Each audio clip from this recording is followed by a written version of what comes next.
अपने सब सुन रहल छी माँ कामाख्या फिल्म्स के शानदार प्रस्तुति।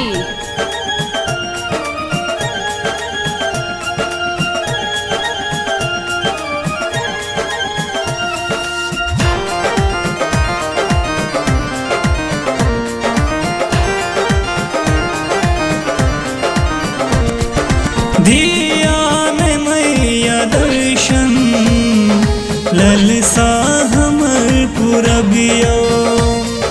धियान मैया दर्शन ललसा हमर पुरबियो।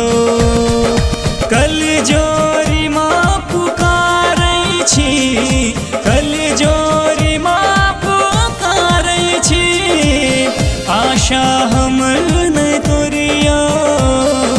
धियान मैया दर्शन ललसा हमर पुरबियो। धियान मैया दर्शन ललसा हमर पुरबियो।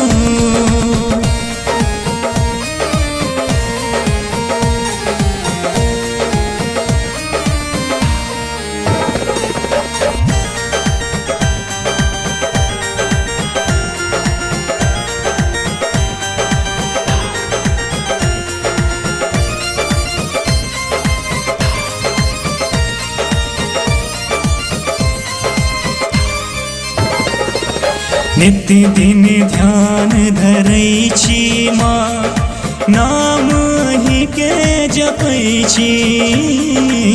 नित्य दिन ध्यान धरै छी माँ, नाम ही के जपै छी। अहाँ बिन दुनिया में माँ, अहाँ बिन दुनिया में माँ, दोसर के नहीं जनै छी। धियान मैया दर्शन ललसा हमर पुरबियो।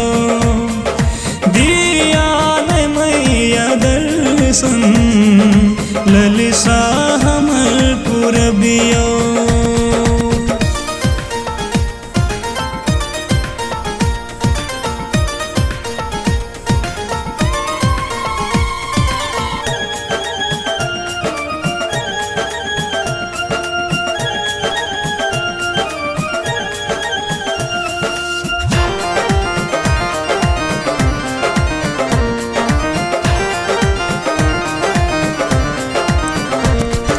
दुनिया के भीड़ में हम अपराधी छी बनल माँ।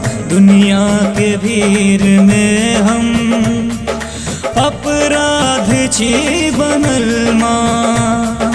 दुख सा उबारू जननी, दुख सा उबारू जननी, दुखियारी छी बनल माँ। सपना करन के मैया अपना शरण लगबियो। सपना करन के मैया अपना शरण लगबियो। कल जोरी माँ पुकारै छी, कल जोरी माँ पुकारै छी, आशा हमर नै तोरियो। धियान मैया दर्शन ललसा हमर पुरबियो। धियान मैया दर्शन ललसा हमर पुरबियो। धियान मैया दर्शन ललसा हमर पुरबियो।